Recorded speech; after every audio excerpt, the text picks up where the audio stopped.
I went from having an eating disorder, poor body image, very low self-esteem, I had social anxiety, and I was dependent on weed, to becoming a full-time fitness coach who has helped over. Hi, my name is Christelle. I am a food lover, nature lover, travel lover. I also happen to be a certified personal trainer and fitness instructor, and a marathoner. I'm a friend, I'm a daughter. What else? I am someone who's passionate about helping people improve their self-esteem and their relationship with food and their body. So I grew up in Mauritius, and I've always had a very fortunate life. I was chubby and very shy, but I always had a smile on my face. Like many kids these days, I became very aware of my body, and family members started to make well-intentioned comments about my body and how I ate and how much I ate. They had good intentions, but it didn't make me feel less ashamed. When I started school, I got bullied by my peers and I was body shamed by my teachers. My first crush told me that I was fat and then he pinched me. So by the age of 7 years old, I was already unhappy with my body.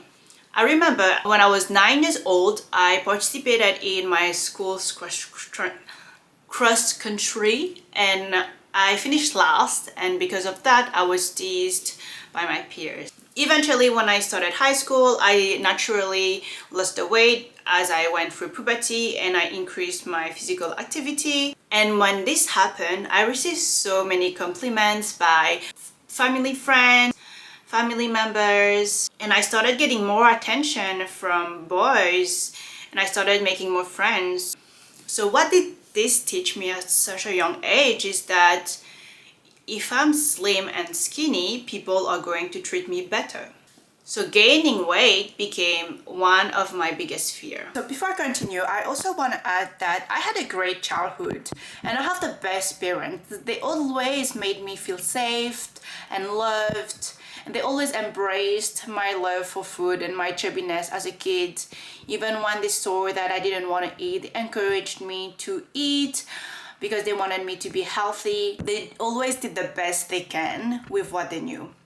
Also, I don't blame anybody for my eating disorder, but I think that it is important to bring awareness on the impact that words can make, especially at such a young age, so that we can raise emotionally intelligent kids that accept and embrace themselves as they are, and that instead of focusing so much on the weight and physical appearance when we're worried about somebody's health, to focus on the behaviors and the positive, healthy habits that lead to living a healthier life. Very quickly, my life became a constant battle between my love for food and my fear of weight gain. This is when the symptoms of anorexia started. Anorexia is an eating disorder in which you restrict the calorie that you consume, and this often results, but not always, to a very low body weight. I started taking dieting seriously at the age of 13 years old. So I would start by skipping breakfast. If I could, I would skip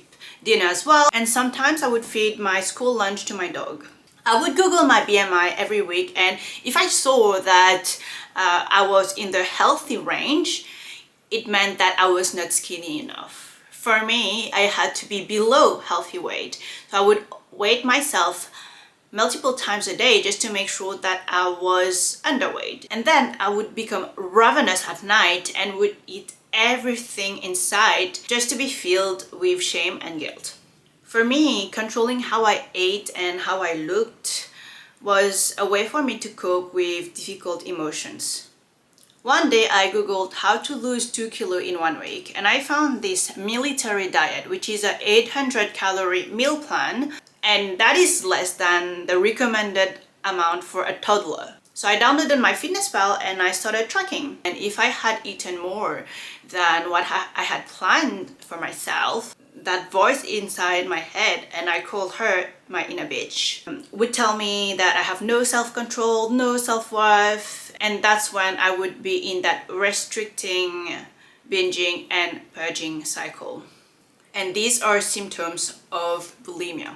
And that is when a person restricts the amount that they eat or the type of food that they consume just to eat really large amount of foods in a short amount of time, and then get rid of the food that they consume through purging. And this can look like excessive exercise, taking laxatives, or vomiting, and my choice of purging was vomiting. So remember that girl who was bullied because she finished last in her school cross country? Well, she developed a passion for running.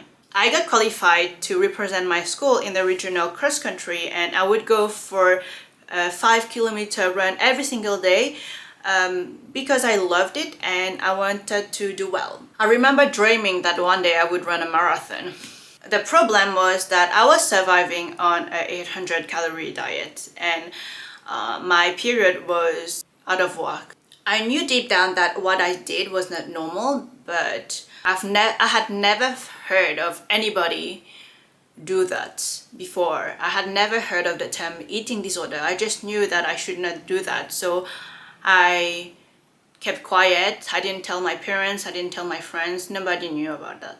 And while I had been told by family friends that I looked skinny, it was never skinny enough for it to be alarming. I always looked pretty healthy. If you had looked at me back then, nobody could knew that I was struggling. People would have thought that I was a pretty confident and outgoing teenager, which from the outside I was very much outgoing and I had a sense of confidence to me. But when I was alone with my thoughts, that was when I was struggling the most. Weed was very popular among my age group at the time, so I started smoking too, and I fell in love with it. I loved the way it made me feel. I loved that it helped me forget about my worries, about my body, about food, and all the thoughts that consumed me. I always felt things very deeply, and I remember always thinking that it felt like a curse to feel that way. What I didn't realize at the time is how common this cycle is. Research shows that people that have eating disorders are 5 times more likely to develop substance abuse. When I was 19, I went to Australia in Melbourne for university. And coming from a developing country, the food lover inside me and the weed lover inside me was so impressed by all the range of international foods that was not available in Mauritius, and also the weed was so easy to access. So that's what I did. I just ate lots of food, lots of yummy food, and I smoked weed every single day from morning to night. I actually have no idea how I passed all my exams. Because I was gaining weight, my body image and my self-esteem really struggled. So I started restricting myself, and I would binge and purge at night. And the binging and purging would go on multiple times a night, for most days, for many months.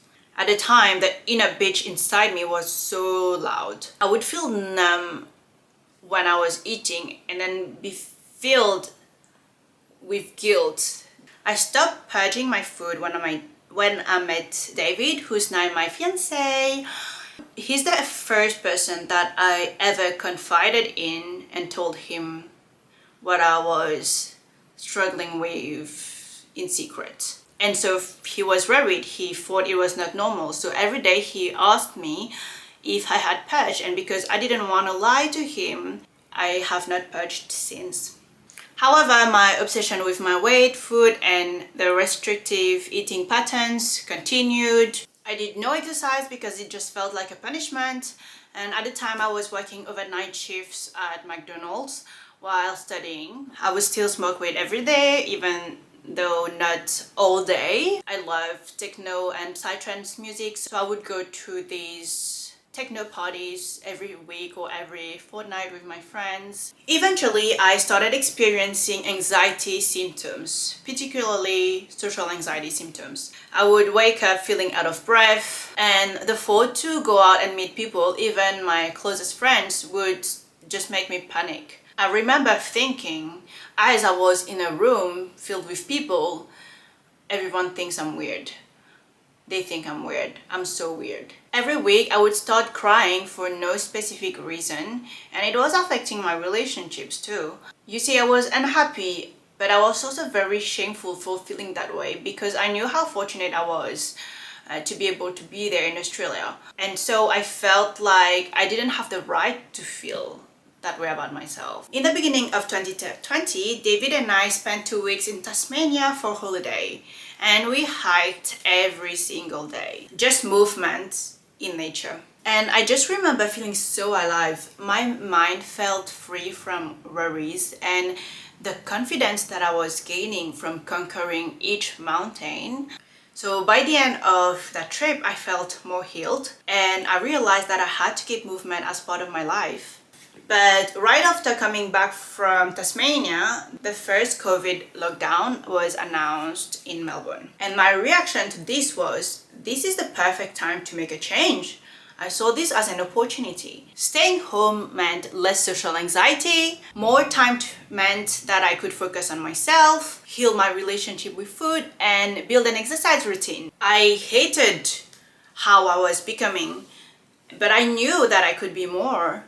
There were 3 things that I knew I had to change. First is my relationship with food. Second is increase physical activity. And third is change my mindset. And they're all a little bit linked. Roughly speaking, to improve my relationship with food, I had decided that I was ready to say goodbye to dieting because I realized that dieting did nothing for me ever. Dieting never really helped me. Even though I lost weight, it never made me truly happy. It just made me feel worse and worse and worse. So I was like, okay, goodbye, I'm not going to diet anymore. But the thing is, from dieting for so long, I had been dieting since I was not even a teenager. So I didn't know how to listen to my body. I didn't really know how to listen to my hunger and fullness cues. It just felt really, really like, what is that, But I decided I was not going to track my food anymore. So I deleted my FitnessPal and I focused on eating every single meal. So I would eat breakfast, lunch, and dinner. And I also focused on making all of these 3 meals balanced. So I would eat my carbs, fiber, fats, and protein in every meal. And after a few weeks, I felt so much better, and there was less binging going on. There were a lot of ups and downs, and I remember being very frustrated at times with the process, but it took me a year to start recognizing hunger and fullness cues. But I slowly started to embrace my love for food again without the guilt, and that was pretty cool.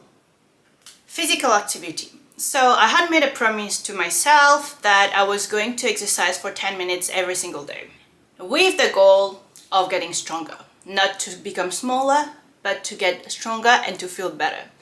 That was the goal I had in mind. So every day I did a 10-minute workout on YouTube.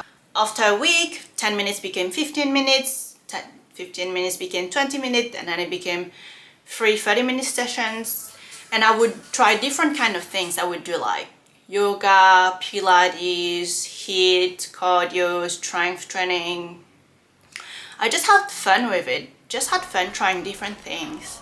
And after a few months, I was doing 4 strength training sessions with some cardio finishers and 1 yoga session. And I was not even doing it, to control anything. I was just doing it because it made me feel so good and so capable and strong.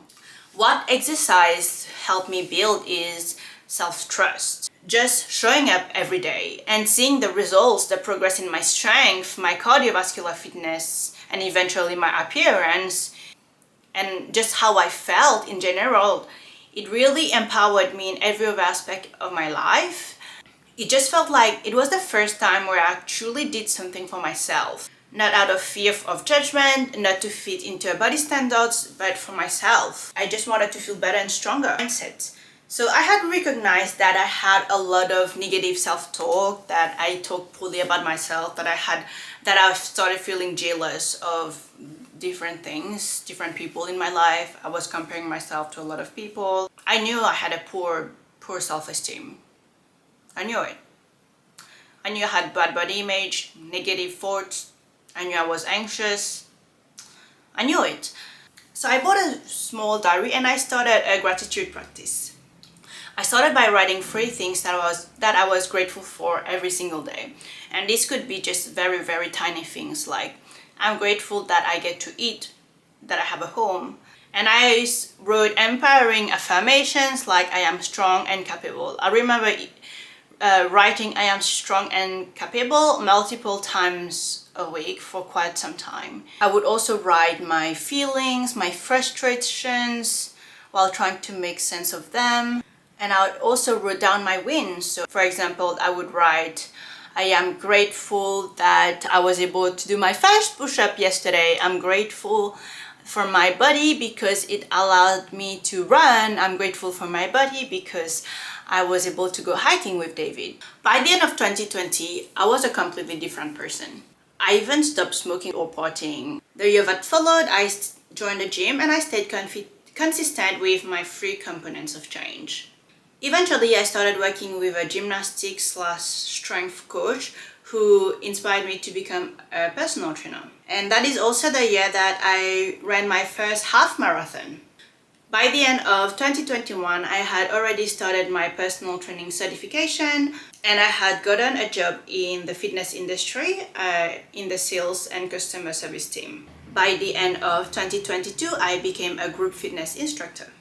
In the beginning of 2023, I started my personal training business, and that is also the year where I raced my first marathon, 42-kilometer marathon. Yay!